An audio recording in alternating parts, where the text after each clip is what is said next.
Welcome to Untangling Our Roots, the human story behind every DNA test. This short session is hosted by Untangling Our Roots, the only conference for those impacted by adoption, donor conception, and DNA surprises, and the professionals who support them, dedicated to healing, understanding, education, and awareness.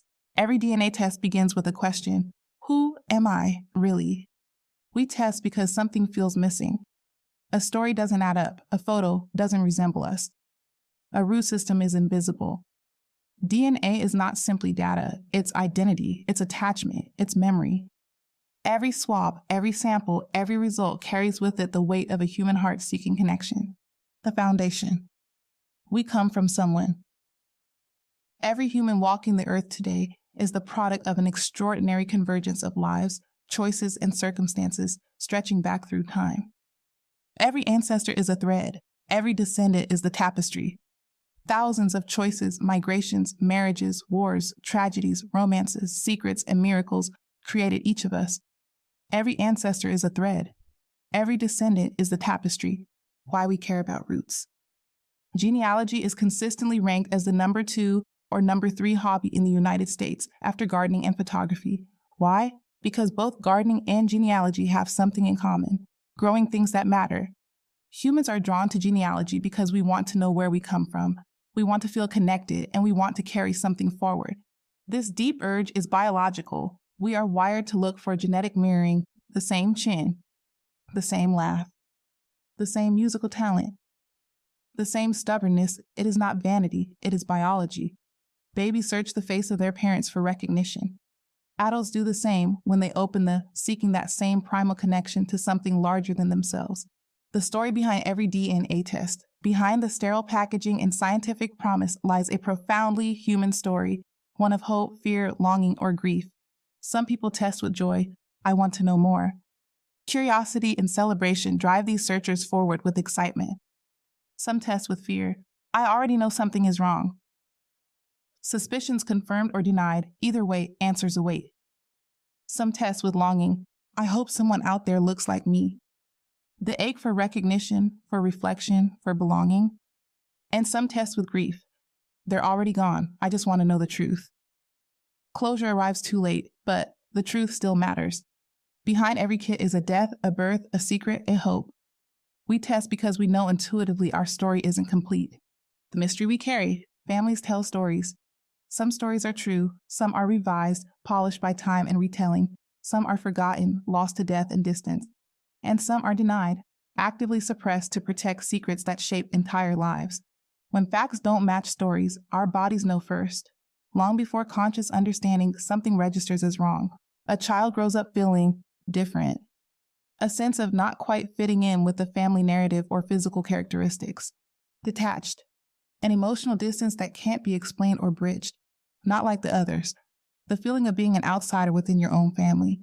They don't have a word for it, but they feel it. A child grows up carrying this unnamed knowing, this quiet dissonance between what they're told and what they sense. Then comes a swab of DNA, and suddenly the story changes. The story begins. Genealogy meets psychology. Genealogists focus on documents and certificates, family trees and lineage, dates and timelines, and records and archives. Therapists focus on identity and self-concept, attachment and belonging, trauma and its echoes, and healing and integration. These two fields are not separate.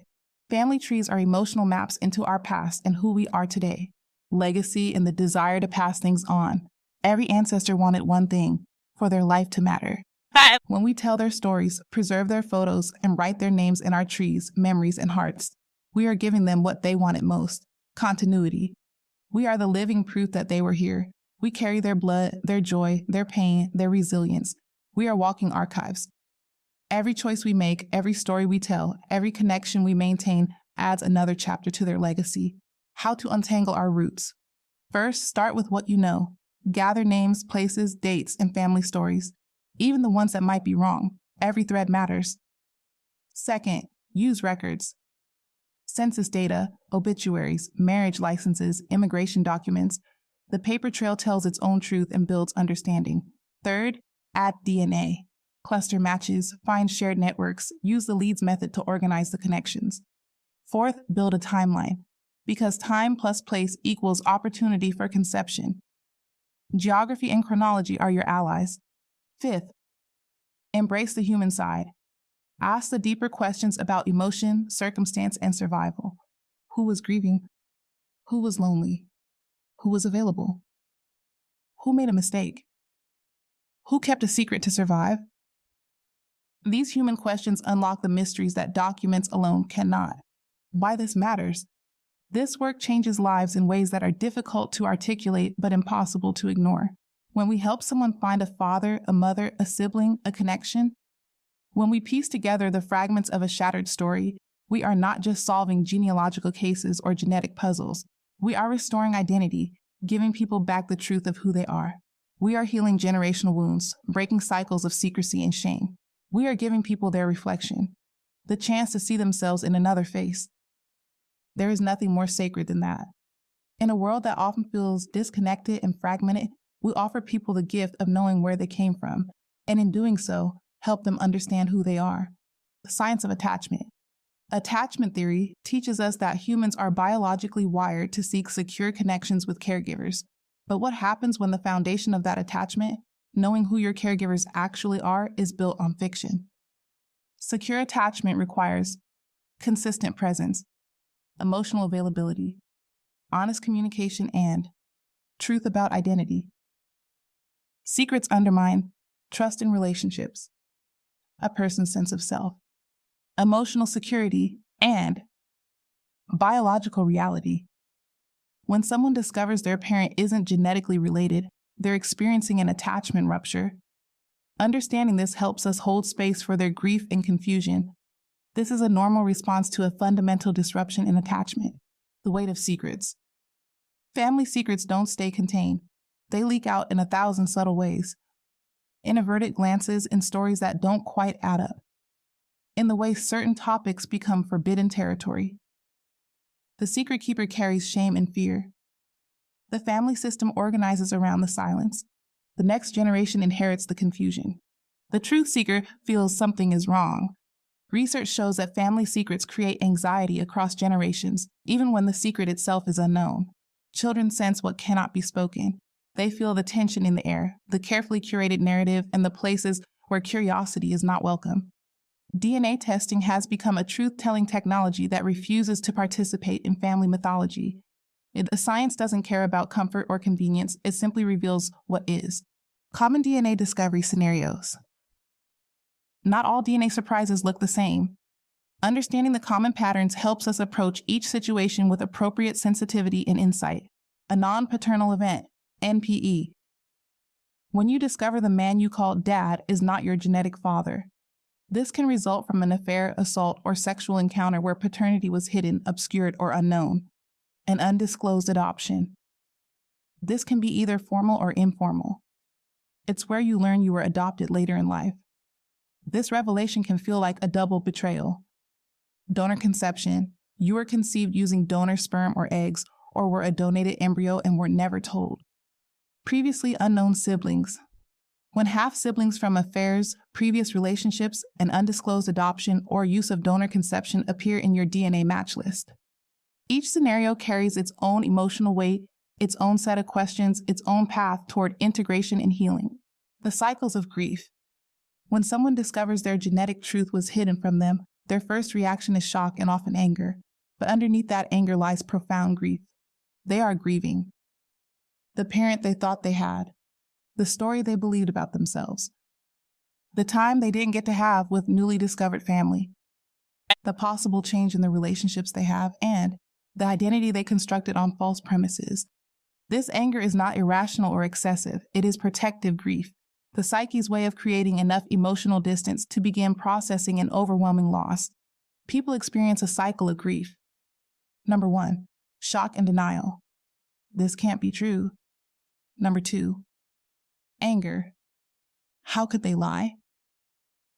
Number 3, grief and depression.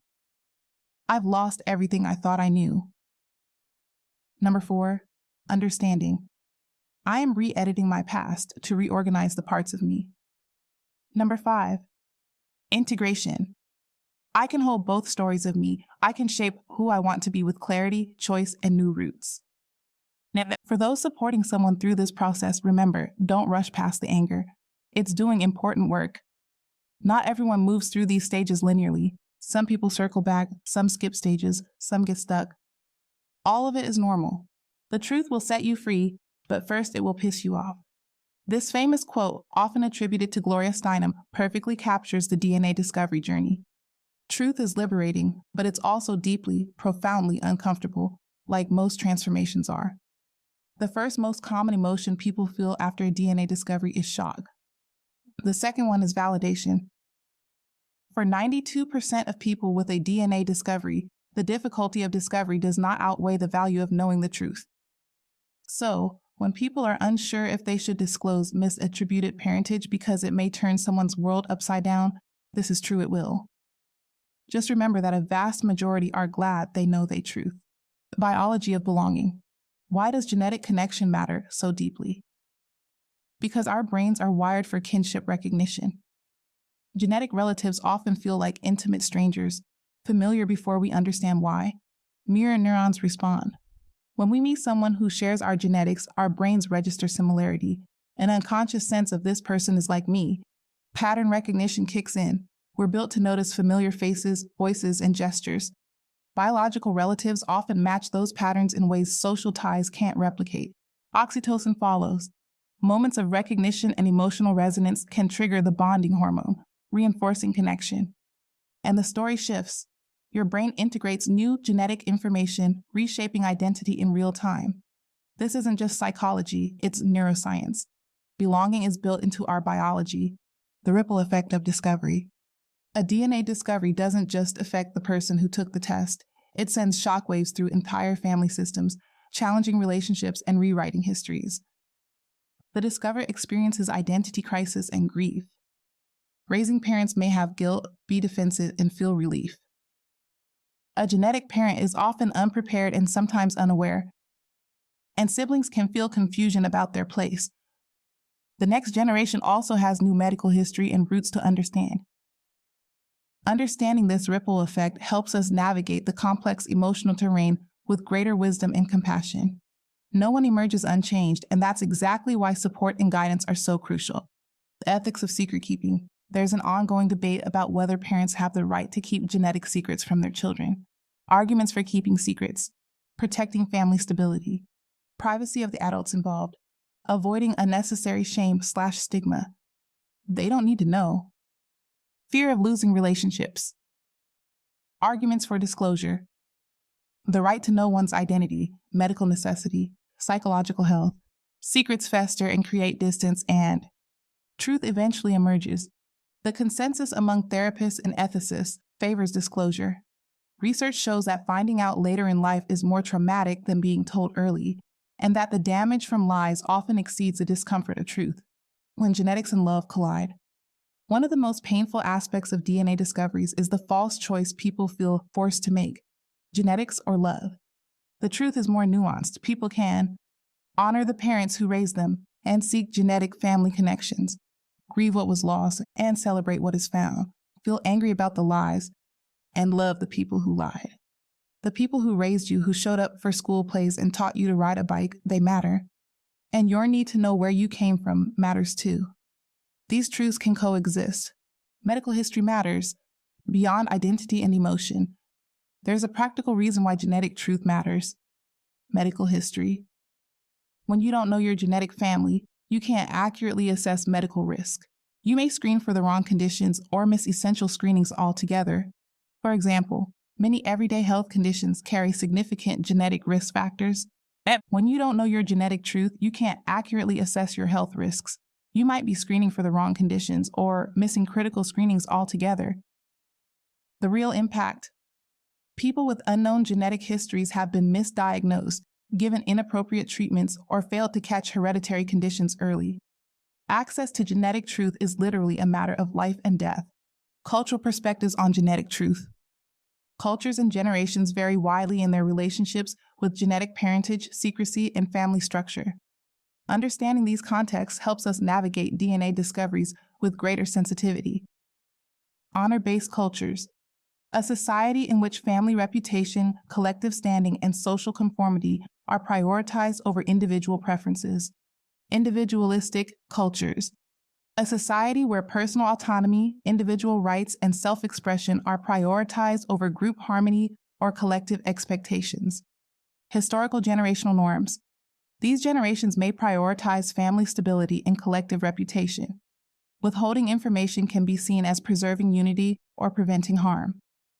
Contemporary generational norms. Newer generations may emphasize individual rights, self-expression, and truth-telling. Transparency is often valued over maintaining family harmony. There's no universal right way to handle these discoveries. What matters is understanding the cultural lens through which someone is experiencing their truth and honoring the complexity of their particular context. Supporting someone through discovery. If someone you know or your client has just made a DNA discovery, your response in those first moments can profoundly impact their healing journey. Stay connected. Don't disappear when things get messy. Your consistent presence matters more than perfect words. Don't rush the process, have patience. There's no timeline for getting over an identity shift of this magnitude. Whatever they're feeling, anger, grief, confusion, relief, it's all valid. Listen without fixing it. Resist the urge to minimize their pain or rush them toward resolution. Respect their choices. Whether they want to search, reach out, or step back, honor their agency in their own story. Offer practical support. Help them find therapists, search angels, or support groups. Help them connect with others who understand. You can meet people at local meetups or at the Untangling Our Roots conference. Tools for search angels. For those who help others untangle genetic mysteries, having the right tools and methodologies makes all the difference. Here are the essential components of effective DNA detective work. The LEADS method. A color-coding system for organizing DNA matches into clusters representing different grandparent lines. It's essential for visual organization of complex data, genetic network analysis. Mapping shared matches to identify how different family lines connect. It creates visual representations of relationship networks. Mirror tree building. Construct family trees for some matches to find the common ancestor. It works backward from known relatives to unknown biological parents. Centimorgan math. Understand shared DNA amounts to estimate relationship types. This is the science that predicts cousin connections and generation gaps. Geographic clustering. Use location data to narrow down possibilities. Look at where individuals were when conception would have occurred. Record correlation. Cross-reference DNA findings with historical records. Look at birth certificates, census data, obituaries. Make sure the paper trail confirms the genetic truth you discover. The future of genetic genealogy. 1 in 5 people have taken a dt-cDNA test. That's approximately 67 million Americans. The median solve rate for a case is 4 days. For people of European descent, it's just 4 days to identify a genetic parent using genetic genealogy techniques. 1 in 3 people, or 33%, who take a dt-cDNA test discover a previously unknown close family relationship. What's next? Advanced algorithms. AI-powered tools that can identify relationships and build trees more quickly and accurately. Policy debate. Ongoing legal and ethical discussions about consent, privacy, and the right of all children to their genetic medical history. Therapeutic best practices. More research and training for therapists, specifically in DNA discovery support and identity integration. Growing community. Expanding networks of support groups, search angels, and resources for those affected by genetic surprises. Every DNA test is part of a story. Some discoveries bring joy, some bring heartbreak. All are deeply human. We uncover ancestry, genetic threads, forgotten histories, roots that reach further than we imagine, and within them, who we are. We reorganize, we rewrite, we become. The work of untangling our roots, whether as genealogists, therapists, search angels, or individuals on our own journey, is how we give shape to the human story. Untangling Our Roots is hosted by a consortium of nonprofit organizations: DNA Angels, the National Association of Adoptees and Parents, Right to Know, and Saving Our Sisters. Our next conference is March 18 to 22nd, 2026 in Atlanta, Georgia. We are grateful to Roots Tech for creating a space where stories, families, and histories come together